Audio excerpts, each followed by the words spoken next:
Team Media. Welcome to the DGD Podcast, the Georgia Bulldogs podcast for dogs. The gun again on first down. Fires wide. Juan Daniels, touchdown, Georgia. This is your favorite receiver, Juan Daniels, and you're listening to the DGD Podcast with my man, Robert Reynolds. Go Dogs!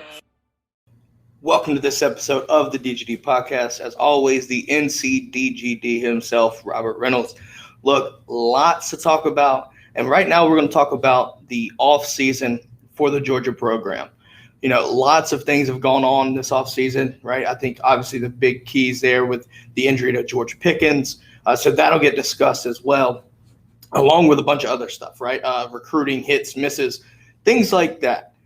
What's what we're going to cover today. But first, make sure you tune in to the Dawn of the Dog giveaway, guys. Remember, 2 tickets to the Georgia versus South Carolina game. Look, go to latouraine.com. That's la-touraine.com.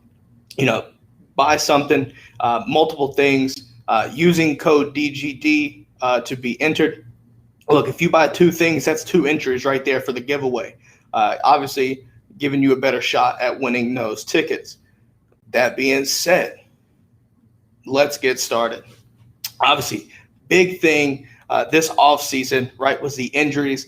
Obviously, it's rare that you see a team go through without some sort of injury or injuries. In this case, it seems like Georgia just, definitely got plagued a little bit. Not as bad as, not the quantity, but I think the quality. Who got injured is the key there. So you look at ACL injury, right, with George Pickens. Most projected that he's going to be out for most of the year, obviously in spring camp there. I'm thinking he's going to be back this season, guys. I really do. And it's, one of the things about it, though, is he's coming off of that injury, sure. But for some reason, it seems like he's progressed in regards to the rehab. He's doing a lot better in regards to that timeline, which really makes it, I guess you could say, possible, right, that he joins the team again and plays this season during the regular season. Obviously, as long as Georgia's title hopes or chance to the playoffs is there. So looking at that right there, obviously that's a big loss in the receiving core. But let's just keep it in the same room. You look at guys like Marcus Rosemary-Jack-Saint, Dominic Blaylock. Both of those guys coming off of their injuries, getting healthy again at the right time. You sit there, they're expected to play, right? So, sure, you take that hit, but at the same time, you're getting guys coming back. A lot of people forgot about Dom Blaylock. And honestly, I'm surprised. Kid is a true threat in all aspects of on the field. And obviously it'll be a welcome addition to have him back. Marcus Rosemary, same thing. You look at the injury that he had against Florida, very disturbing in my opinion. Just didn't like the way it set to me. Obviously, making his comeback and getting back into game shape, so he can produce on the field again. Obviously, you look at Jermaine Burton, things like that. One of the things here, though, to stay in the receiver room, let's just do this. You look at what we brought in, right?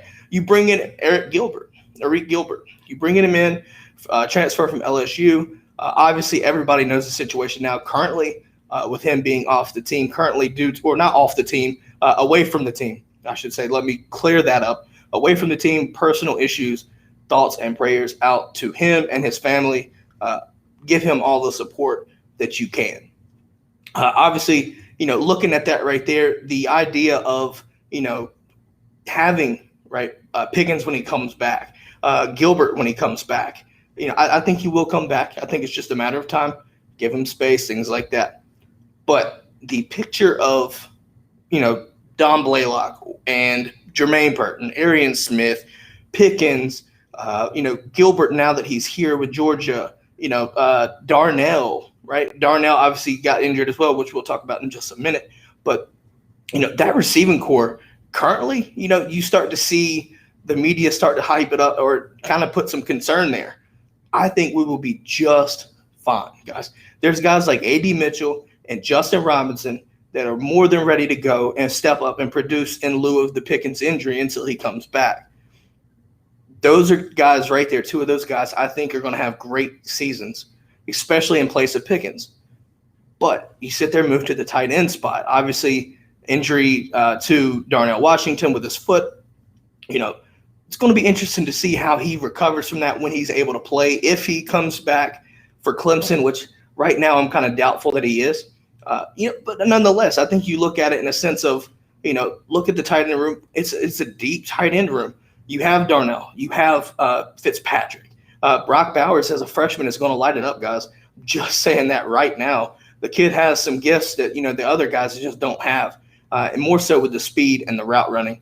I think he fits in perfectly there as to what Darnell Washington doesn't do. It's the exact opposite, but it's a perfect complement for each other.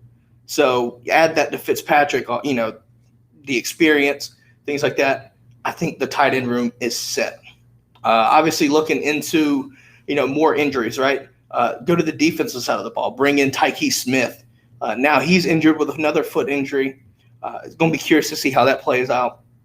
But, bring him in, right? You lose Tyreek Stevenson, a huge contributor on the defense last year, especially at the star position.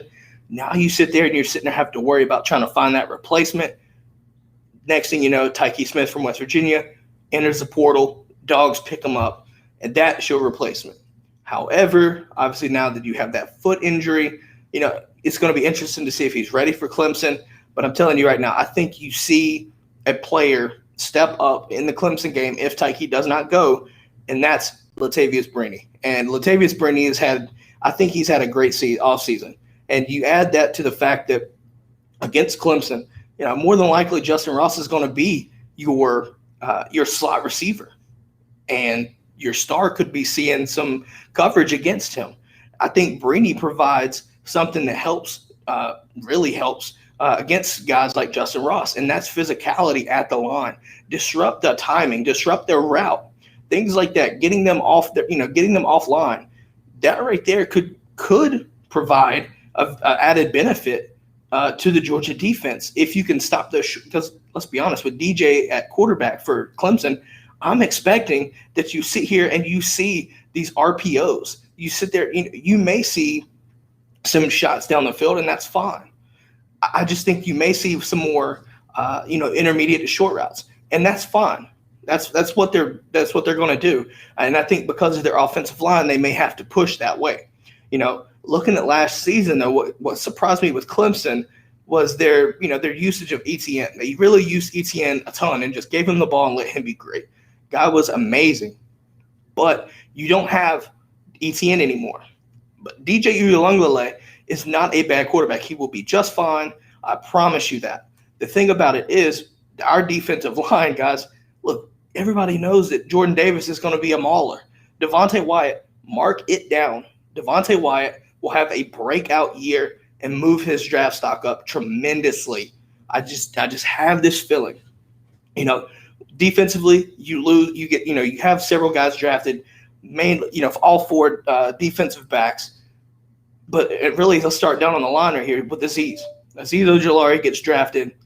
Who's going to replace him? And you look at a guy like, Nolan Smith. Nolan Smith is another guy. I think he's going to have a great year. One of the things that I'm really worried about, Nolan, is, everybody looks at the rankings and he hasn't lived up to that billing. Let's be honest. Ranking services are what they are. They're not a true testament to the player, things like that. Guys, they miss. They do. They really do. I hope you understand that recruiting services miss. And there's a couple names that you'll probably understand when I say this that they missed on. One, Jared Wilson, guard from Clemens, North Carolina, Georgia commit, 3-star. Dude is going to be a ridiculous. He's going to be ridiculous. Trying to stay PG here. And another one, look, A.D. Mitchell. A.D. Mitchell is a perfect example. 3-star, underlooked. Guys, these guys are here. These names that you're hearing me tell you right now, keep an eye on those guys, because throughout the year and throughout their career, you're going to see them be a problem and they're going to be a great addition to the Georgia team. I promise you, they're going to be great players. They were 3-stars. So don't get too invested into these recruiting rankings, right? You look at Georgia's recruiting.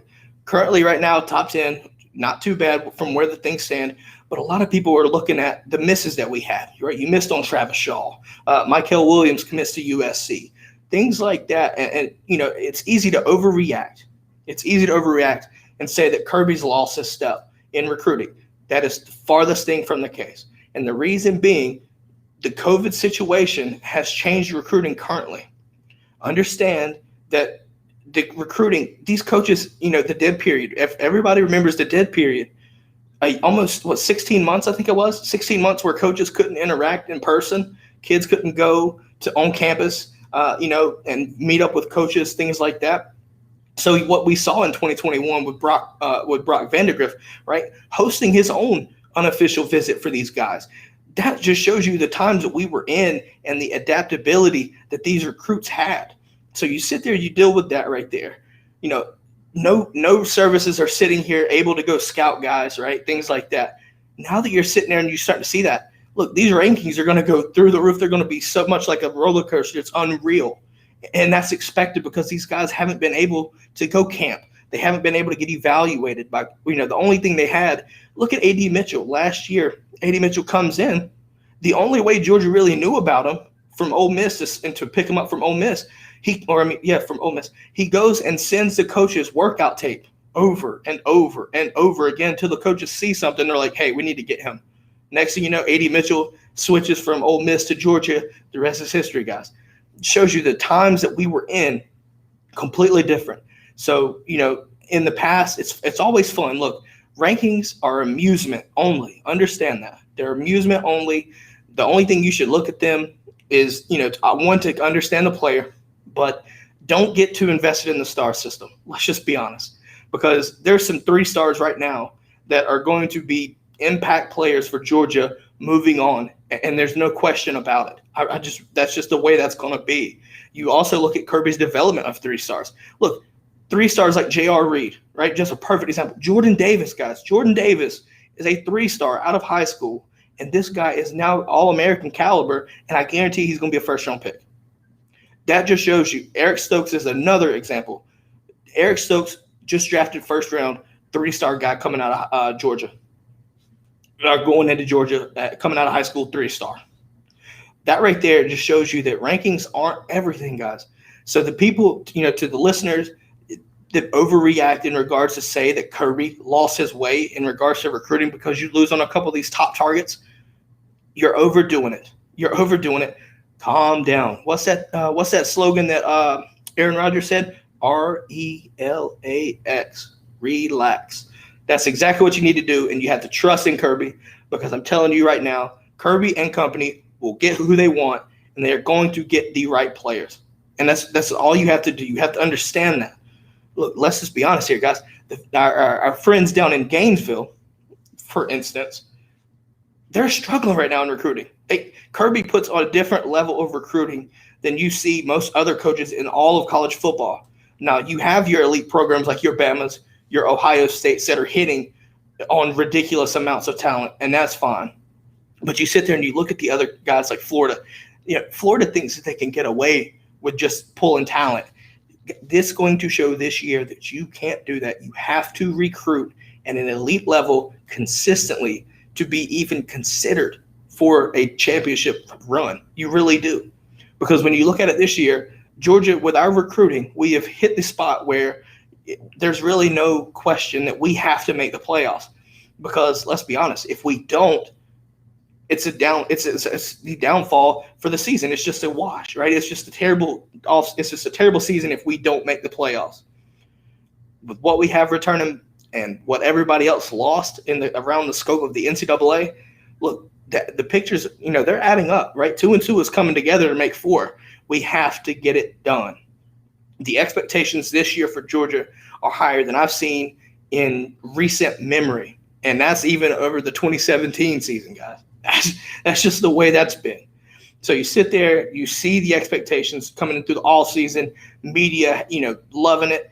But the funny thing is, guys, the media also loves Florida. And I'm telling you right now, if you've stuck with me, you understand I have Florida finishing 4th in my predictions. They are going to take a significant step back. You cannot replace the talent that they lost this past year, especially on offense, when you have When you lose Trask, you lose Kadarius Toney, you lose Kyle Pitts.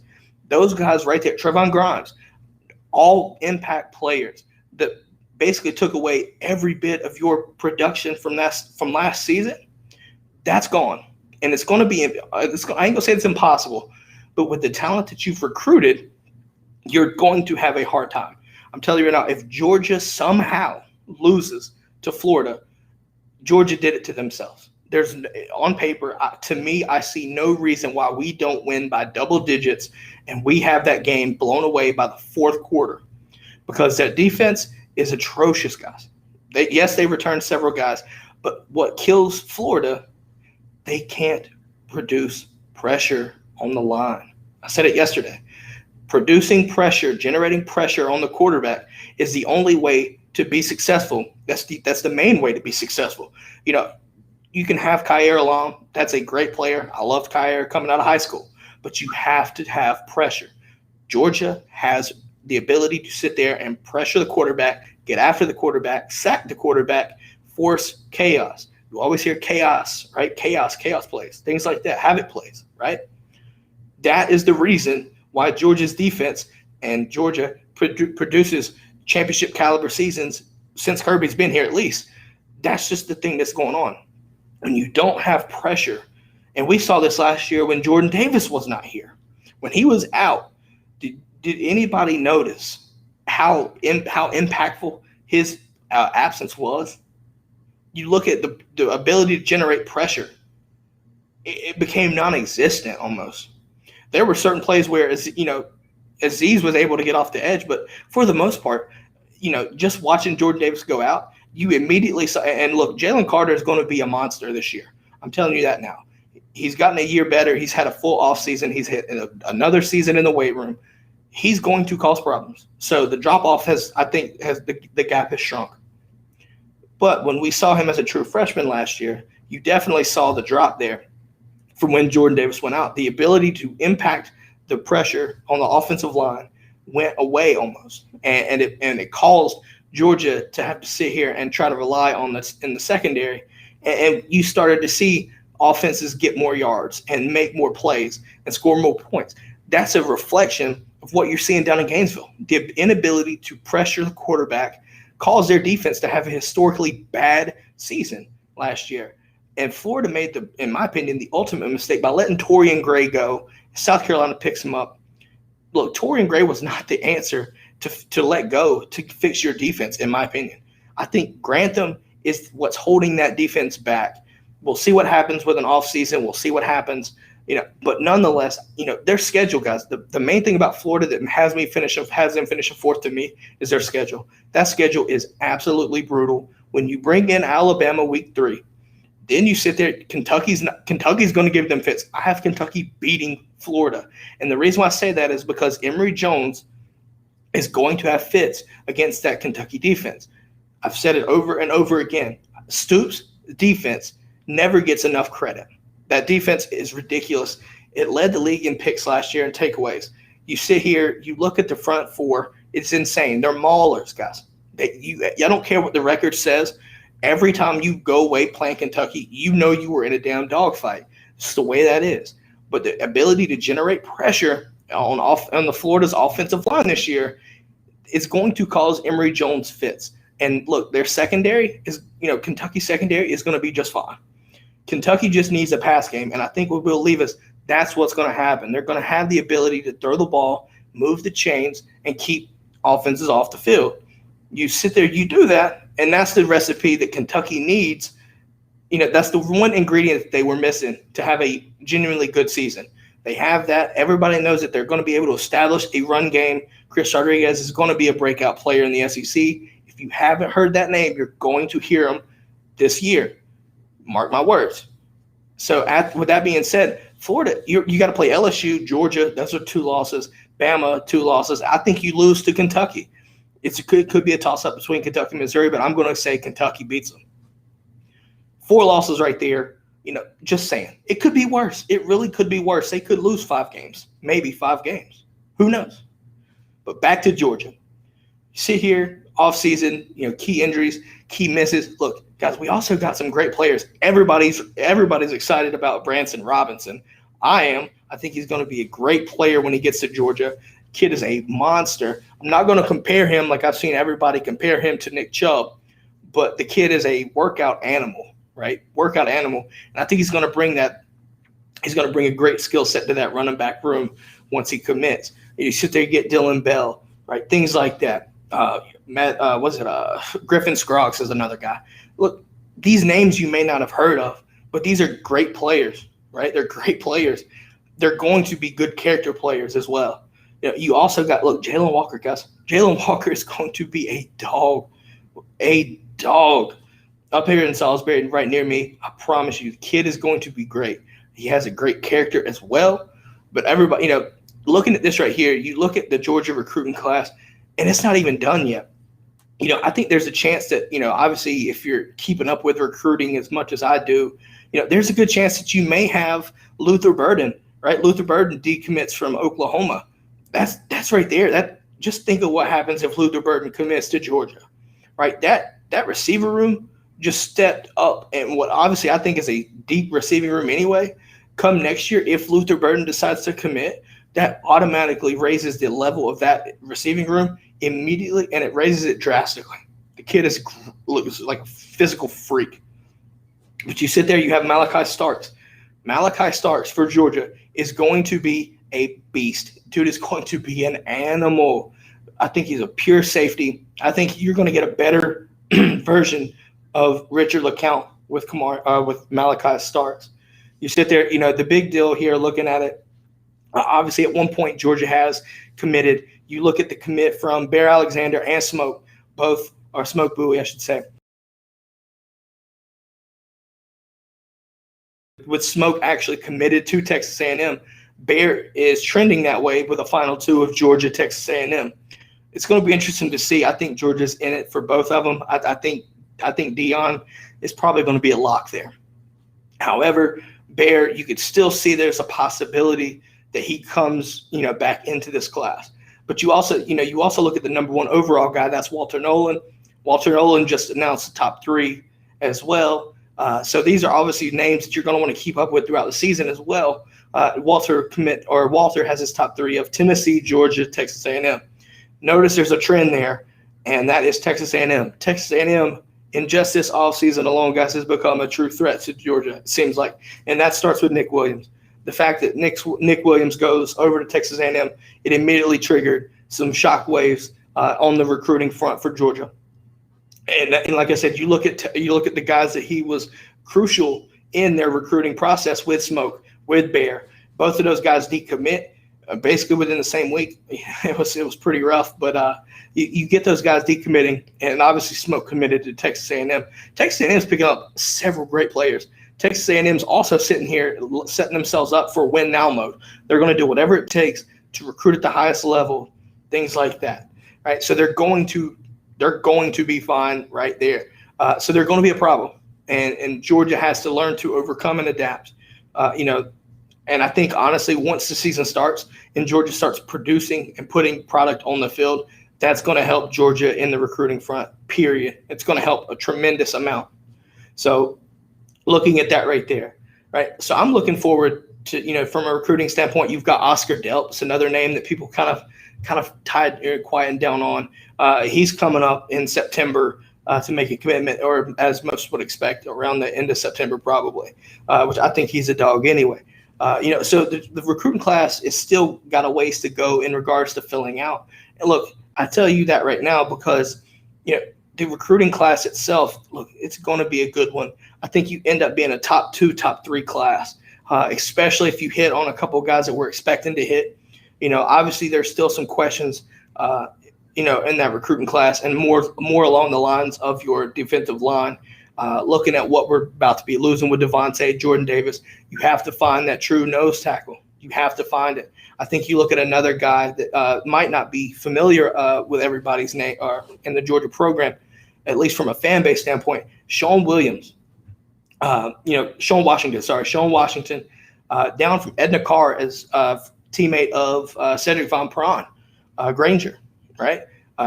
That's another guy that you should keep your name on that could possibly sit here and commit to Georgia, perhaps. Not saying that he will, but there's a possibility.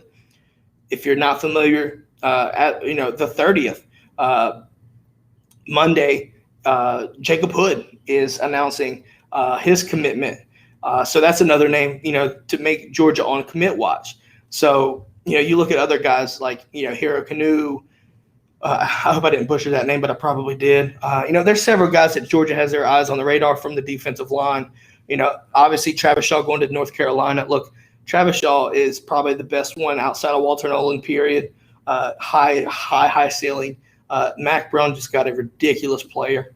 And that just shows you that's a testament to North Carolina and their philosophy from recruiting, keeping the top guys in the state, lock down your state, and that's something that, without Mac Brown there, I don't think he goes to North Carolina. Mac Brown has kind of reinstilled that philosophy to lock down your state. That's what you start to see, the elite programs when it comes to recruiting, especially with fertile recruiting grounds like your Georgia, like your, kind of like your Louisiana for sure. That's a big one. Those guys don't leave the state, and the recruiting reflects it. Georgia, is working on that. Obviously with the Atlanta area being ridiculously huge hub, you're gonna have guys slipping out. There's just too much talent there. But obviously trying to keep the best of the best there. That right there, Travis Shaw committed to North Carolina, immediately made North Carolina a better team when he comes on. I wouldn't be surprised to see him be a day one starter. But moving back to Georgia, obviously Walter Nolan's going to be one of the guys that we're keeping our eyes on. Hope that he lands. Look, don't be surprised if you start to see Michael Williams or Kristen Miller pop into the fold. I think Kristen Miller is, my prediction, I think he's a dog. I think he is. All the USC hype is there, and rightfully so. At the end of the day, though, staying home and being a dog is gonna win the day. And honestly, I'm not saying that it could happen, but I'm not saying that it will, but it could.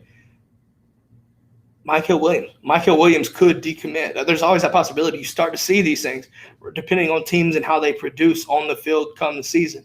So with that being said, you sit there, you look at the product that USC is going to be putting out. Are they going to have a great team?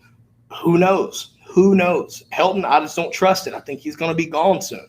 So all these things could line up, right? Obviously NIL being a big issue that Georgia's having to work around, but I think they're doing a great job so far. I think they could do better, but I think they're doing a great job. You sit there, you look at teams, that these guys are committed to. Who knows if they have a bad season? You see the idea of these guys dropping commitments, decommitting, and going to places like Georgia. You could see that. So, obviously looking at it right there, there's a lot to keep up with as the season comes through. This schedule, our home schedule, is going to make it hard, or I'd say more difficult to host elite talent. It's not like our typical years where you have, you have a marquee home game like Notre Dame in 2019. Kids want to go to games like that. This is why, in my opinion, I wish you could see home and homes with, for the Clemson game, I wish it would be a home and home. Obviously, you're going to see that because the scheduling has just worked its way there. But for this game in Charlotte, and the cocktail party is another thing. Cocktail party, if it was a home and home, every other year, you're going to see elite kids go there, right? So you're losing these recruiting weeks. Hosting these when you're making these kind of games, these not neutral site games. So that's one of my downfalls. But nonetheless, I expect Kirby to sit there and make the most out of it when it comes to that. Right, coming to the schedule. Look, there's a lot of targets still out there. Georgia's still got to finish their board, and I think Georgia does it. And I think they finish in a big way. Kirby is a closer when it comes to recruiting, so trust Kirby, and it's going to be fine. But on that note, though, guys, look, make sure you subscribe on YouTube. You sit there, obviously, wherever you get your podcast. Look, I enjoy putting out content. Can't wait for this season. It's going to be great content. Make sure to subscribe, Twitter, Instagram, social media at the DGD podcast. Make sure to keep up with us on the show, right? Keep everything up here. Obviously, rate us, review us, Apple Podcasts, Spotify. Like I said, wherever you get your podcast, you can find the show. Look, starting from this episode on throughout the season, we're going to be Juan Daniels is going to be with me, and we're going to be obviously working on previews, reviews, in-depth analysis of what we saw on the game. Obviously, news is going to be coming through the season. There's going to be a lot of it. It's coming at you hard and heavy. But look, for this episode of the DGD podcast, have a great day. Go Dogs. It's the DGD podcast. Go Dogs.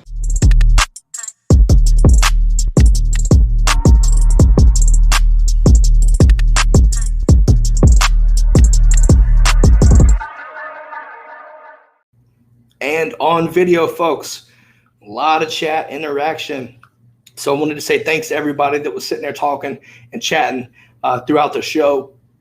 And now you're here for the Q&A. So I'm going to go through some comments here and see what we've got. So it looks like we've got Sunil in the chat with a Go Dogs. Go Dogs. Got Jay Shipes. Look, let's just be honest here. Some big things here. Jay called me out for not having a no end segment. Hey, look, I want to sit here and take the time to talk dog football with y'all, okay?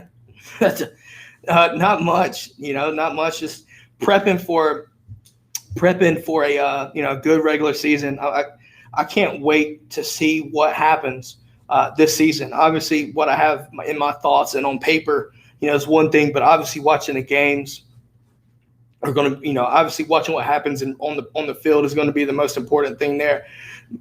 Miriam says, in Kirby, I trust always. Hey, I like the mentality because, look, he hasn't let us wrong. The guy is recruiting ridiculous amounts. So, I have to agree with you there. I really do. I trust in him. It's easy to get overblown reactions if you miss on targets, things like that. I understand. But at the end of the day, you have to understand that, some guys may not be, exactly higher on the board. And as crazy as it may sound, right, I think you have to look at from that way. And, it's going to be interesting to see how the recruiting works out. Do you see Michael Williams decommit and commit and flip to Georgia? Do you see Luther Burden make the flip to Georgia? Right, obviously he's already decommitted, things like that. It's going to be interesting to see how these things play out. Obviously from a recruiting standpoint, there's a lot on the defensive line that we've got to hit, and we've got to find the right guys for. And I think the state of Georgia right now is a prime recruiting area that we've got to focus our strength on. We've got to bolster that defensive line. And you look at guys like Kristen, you look at guys like Michael. Those are two names that Georgia, in my opinion, has to get. They have to get those guys. One, staying in the state, so you don't have to sit here and have a Major Burns situation where you want to go home, or Tyreek Stevenson where you want to go home. Keep these guys at home, keep them at home so you don't have to worry about that. But they're impact players almost immediately. Positively Ole Miss says, bigger story, Pac-12 not expanding or BYU to the Big 12. Look, I think the bigger story is the Pac-12 not expanding because it impacts more of the NCAA's scope of the actual college football. And why I say that is because if Pac-12 is choosing not to expand, I was thinking that you could see Kansas or Oklahoma State and Kansas State go to the Pac-12. But now that you sit there, they don't want to expand. What is that domino going to mean for the ACC or the Pac-12? I mean, not the Pac-12, but the Big Ten, right? What does it mean for a group of five school or the group of five schools? Because what happens if you sit here and, is the Big 12 going to, pick up some schools, or are they going to acquire some schools maybe from like your AAC, right? Like, do you pick up Houston, SMU, or UCF, right? Schools like that have these good markets. Cincinnati's a perfect example. Do they pick from a group of five schools, things like that? Who knows, right? So I think that, the bigger story there is, the impact, right, is that first domino, and that's a big domino too. So like I said, it has an impact on the other conferences, especially the Power Five. What's their move, right? What's going to happen there? Let's see. Bank 6. Can we trust Kirby to let Monken cook? We'll see. I think he will. You started to see that. And honestly, looking at it last year, you could see Todd Monken's foot handprints all over the offense. I just don't think we had the execution level that we needed. Obviously JT being out was a big impact for us. But you sit there and, looking at the situation, right, the last 4 games, you can always say that who we played matters. And to an extent, that's true. So what we did the last 4 games, you saw a higher level of execution though. Doesn't matter who you play, you still have to go out there and execute. So the fact that we were able to hit these plays and execute at a higher level, and spread the ball out more, right? You sit there, you're able to see hitting the middle of the field, hitting the deep routes, utilizing all aspects of the field, right? Out of the backfield, running backs out of the backfield, still have your run game, right? Being able to balance the offense and utilize all portions of the field really makes an impact. And I think what you're going to see this year, now that you also have that full offseason, for JT to come back and get even healthier with that knee, more chemistry with the receivers. Everybody remembers the California trip. That's a big deal because that really just builds that chemistry, more chances to build the chemistry, which, look, that's the key word around an offense. Timing routes, things like that. That's going to be huge. So you sit there, you look at the offensive line, getting a full season to see who's going to be your top 5, really your 5 guys. So it's going to be interesting to see how it goes. But I think you do see him let it go. I think Kirby has to he has to make that move and let Monken run that offense. Trust in Monken to do that, to really make the next level. I think you have to. Kirby so Tanil says Kirby hasn't changed since college at all. People think he's ducking and diving. He's not. I agree. Let's see here. Miriam says, I've been a Dog fan. I'm a UGA grad, been following for 6+ decades. Wow. This is the best Georgia team I've ever seen. Damn, that's saying something. Even over 1980, though? I mean, I don't know. Maybe the 1980 was just like one of those things where, you could expect it, but it just turned out to be our year, I guess. I don't know. I'd like to hear more about that, Miriam. Let me know why is it over 1980? Obviously, that was our title year. I was just curious to see what you saw. Let's see. Tanil also says she's never felt like this about our team preseason. I'm kind of with you there. Looking into past preseasons, you always feel like there's this, glaring hole, right, or glaring weakness. You look back a couple years ago when we had Jake Fromm, but we really had all of our receivers left, all of them. So you're sitting there with like 6, basically what would have been a 6th string as your number 1 guy. And obviously without Lawrence Gager, it could have been way worse. So like things like that, you start to see those glaring holes. And this season, I'm kind of not seeing that. I'm seeing holes, but I'm not seeing glaring holes. So I get your point there, Tanil. I think that could be the case there. Let's see. Miriam also says this is sad for those 8 schools that left in the Big 12. I think it might be 10. Imagine being an athlete in any sport at OK State or TCU or Baylor. Yeah, obviously the Big 12 is still, alive and kicking. But I think it's dead. I think it's dead. And look, even if they pick up some schools and acquire some schools that gets you back to your 12, you're still not going to be nowhere near the prestige that you had when you had your Texas and Oklahoma. Those schools just drive too much revenue into the conference. That's like taking Georgia and Alabama out of the SEC. SEC is still going to be good, but it's going to be nowhere near as prominent as it was. It's just two huge teams right there. So maybe that's not the best analogy, but that's something similar. It's going to be either a dead conference, or you could honestly see the American Athletic take over that 5th Power 5 school. In my opinion, I think that you could see that. I really do. Let's see. I would say that, Jay, but Jamie made that decision, man. I don't even know if everybody wants to talk about Jamie's decision to opt out. And really, at the time, when you don't understand everything that went on to it, I feel your pain. The thing to me though is after the fact, when you heard the situation about him, his girlfriend being pregnant and things like that. Look, as a father myself, I completely understand the move.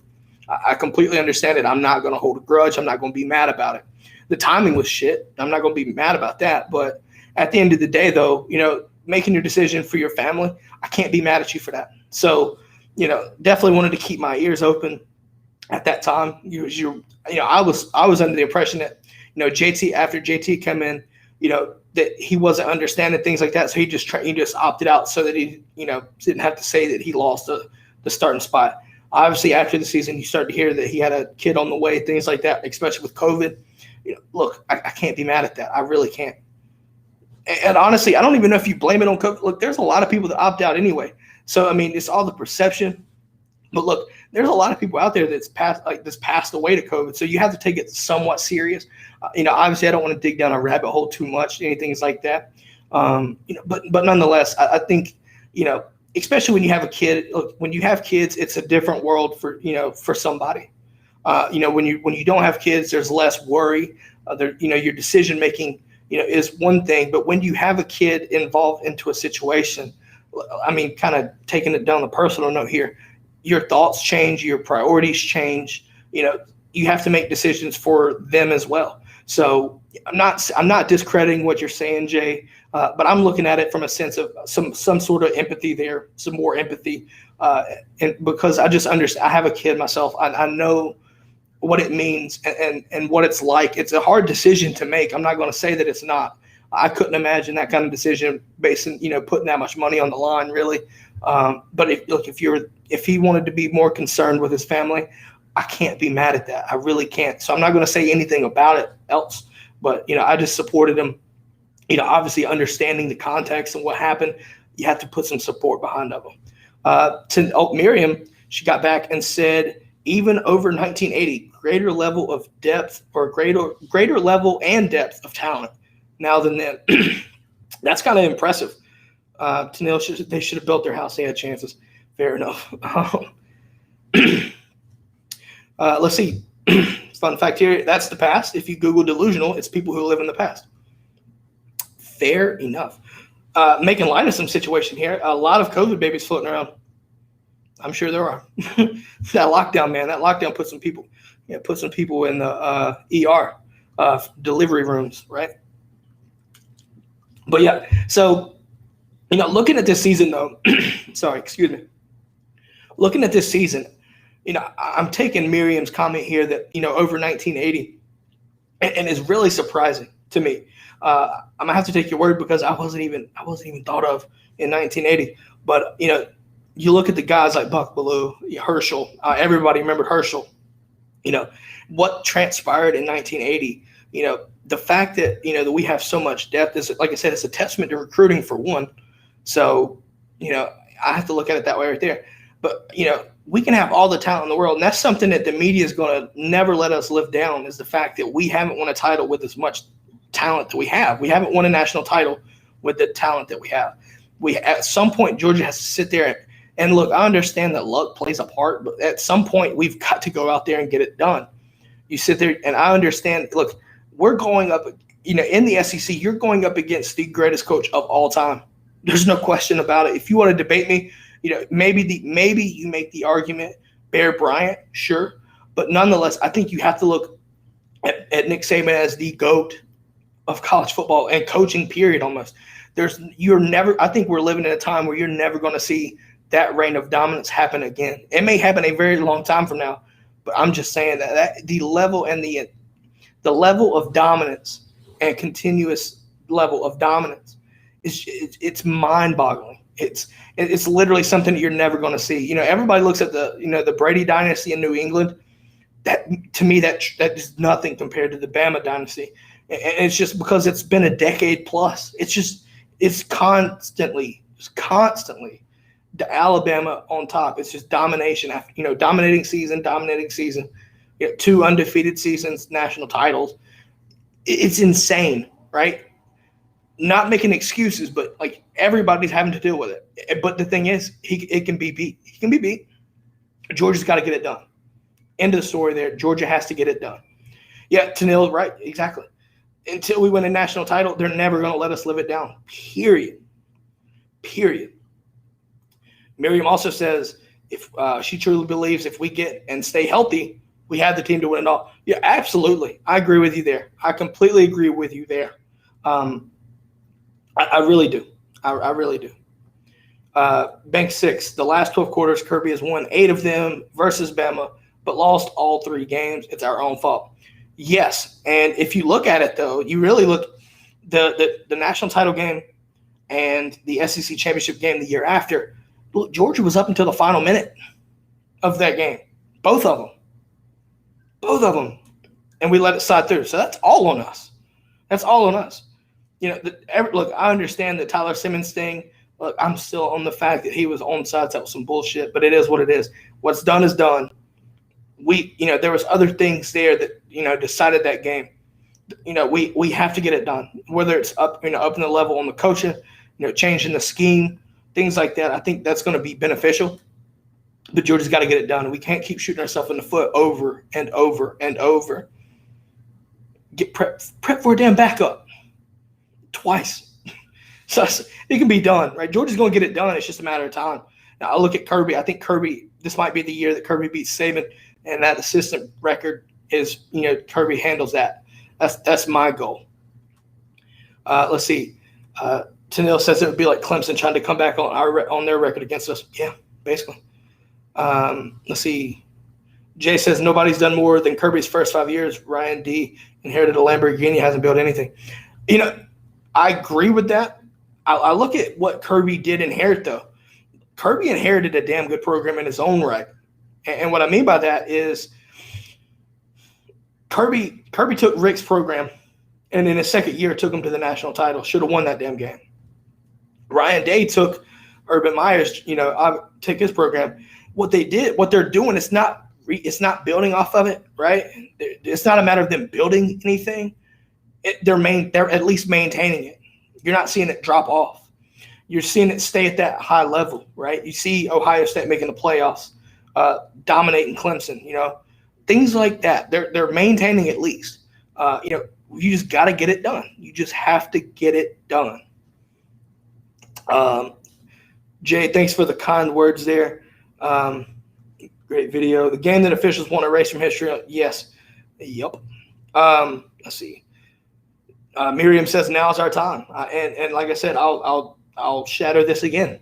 I agree.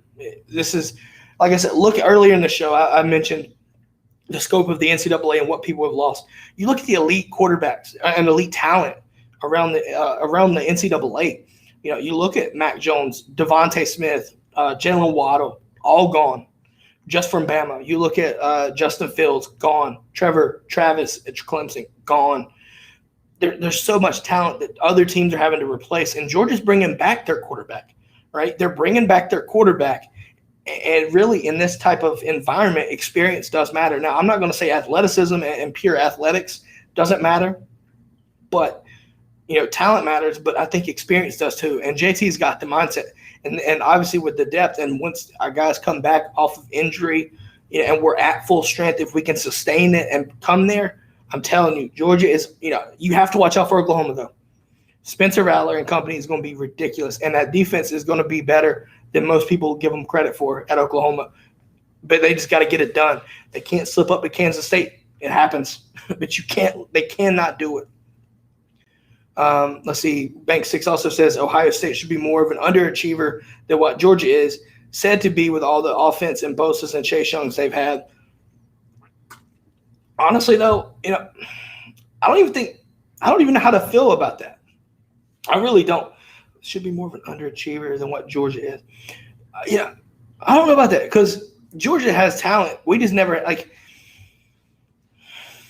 feel like Ohio State has a good blend of what they need on offense and defense. So I don't know about if it's underachieving. I think they're hitting the right things. You look at the conference. I think Georgia's conference is the ultimate factor here. But look, we always have this glaring weakness, right? Like we just do. Like when we had Fromm, we didn't have receivers. Like it's just something, right? Every time. It feels like something every time. Obviously we were worried about our offensive scheme. Now we got the offensive scheme. Now we got to make sure the injuries don't kill us. Like with the talent and the level of recruiting, you're basically on par, in my opinion. So Miriam also goes back to last year, right? Stetson, we were leading Bama at half. Look, moral victories don't win you ball games, period. You can never win off of a moral victory. but it speaks volumes on what the potential could be with JT in full health for the Georgia team. I think you look at that right there. So it's going to be interesting to see, right? I think, I expect Pickens to be back maybe October, maybe, possibly. Obviously, that fills that huge void at the X, right? But I think you look at Justin Robinson has that potential, kind of similar body style that Pickens has. And I think you could honestly see him take over that role temporarily, perhaps. Obviously, I think everybody was expecting Gilbert to be there. But nonetheless, I think it's going to be interesting to see how it plays out. And the reason why I say that is because, if Gilbert comes back, if Pickens comes back, right, when he comes back, I should say, JT's going to have so many weapons on the field. How are you going to guard him? How are you going to guard everybody? You can't. So it's going to be completely a nightmare situation if we come back in full health, especially on the offensive side of the ball. I really do, because of the fact that, like I said, you can guard. You can have your Darnell and just think about Eric Gilbert and Pickens on the outsides, and then Darnell on the inside. Like that's what you're looking at. What Pickens being 6'2", 6'3", Darnell at 6'8", 6'5", I think it is for Eric Gilbert.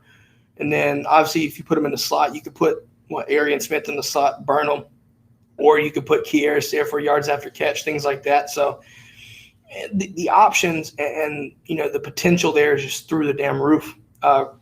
And also, Bank Six also mentions Brock Bowers. Yeah, Brock Bowers look. I think he has a damn good game against Clemson. I think you can see that. And the reason why I say that is because I don't trust their line. I don't trust Clemson's linebacking core. I feel like they're a vulnerability. I really do. I really believe that that's a vulnerable spot in that defense. Coverage is going to be the problem for the linebackers more so. So I think Georgia and I think Monken's going to take advantage of this because you have to. But get them in situations where they're uncomfortable and create on their defense. It's if you go back to the Ohio State game, you saw simple things that caused chaos in that defense, especially when Skalski went out. Skalski has his instincts like none other. But he was a liability in coverage. He was very instinctual. But this is going to be something that we have to just see what happens, and come September 4th, we'll find out. Let's see what happens. So I like this. I like this comp right here. I want to see this too. Let's see Brock Bowers do what O.J. Howard did against that same system of defense. Man.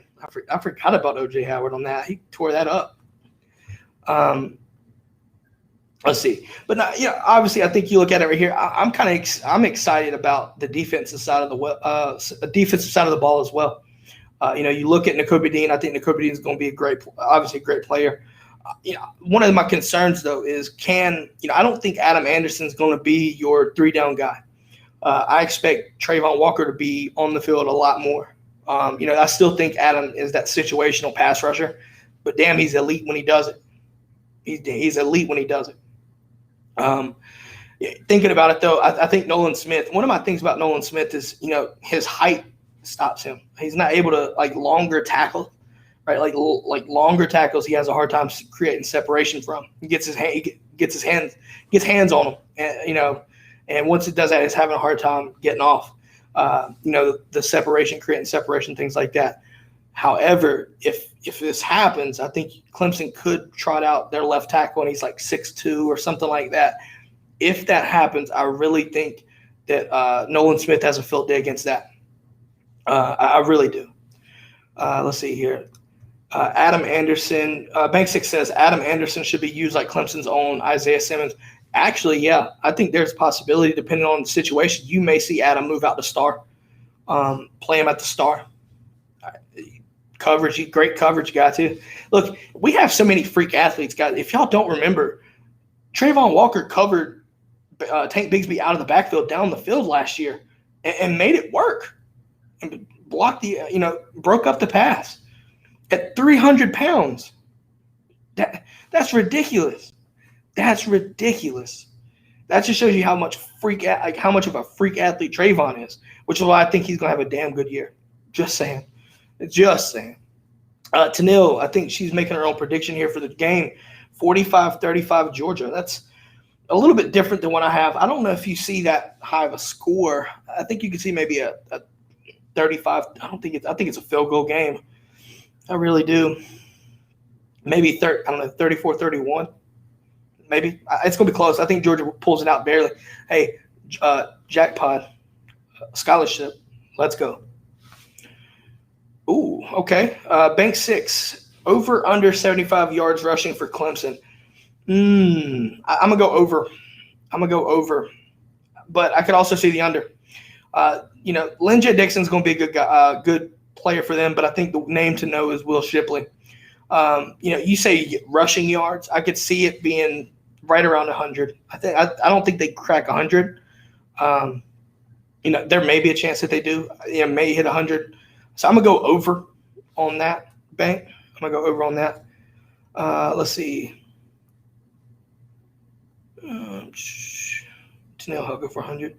All right, Tanil, I think there will be turnovers. Yeah, there will be turnovers. Jay says 34-28. Reasonable. That's reasonable. It's going to be interesting to see. Look, I think everybody, if you're not familiar, it's going to be interesting to see how both of our offensive line handles the defensive line. Whoever handles it better wins the game. That's simple enough. Let's see. Bank responded back. Bro, they can't block on top of us being the best rush defense of the last 2 years.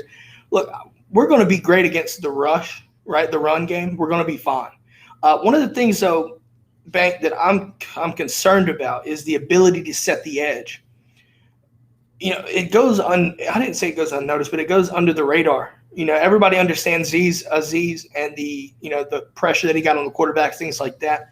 The question to me is, or what went under the radar was his ability to set the edge, hit, pulling guards, whatever. He was able to, disrupt it enough to push them out to let, do that right there. Set that edge.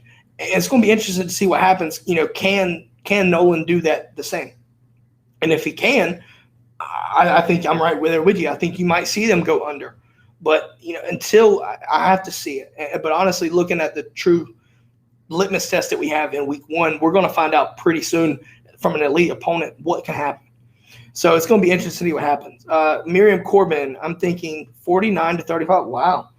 That's, I would like to see that. But I would think that's Georgia being pretty on par, or I would say perfect in regards to pass pro. Look, that front 7 is going to get to JT. I'd say more so the front 4. They're going to get to JT. But JT's got, you make some good plays. There can create some explosive plays there, but you've got to keep them up right? That's simple enough. I'm with you here. Miriam says Kirby will want to blow them out on TV. Look, it's a true rivalry, man. Everybody understands that. But I don't think you just blow out Clemson. Maybe. I've rarely seen a Brent Venables defense have 2 bad performances back to back. It can be done, but it's hard to say. So I don't know if it's going to be a blowout. I would love to see it. I'm not going to say that my fan side of me says that it would be perfect to see. I just don't trust it, honestly. I don't trust it to blow them out. If we do blow them out, hell yeah, I'm with you there, Miriam, 100% of the way, 100%.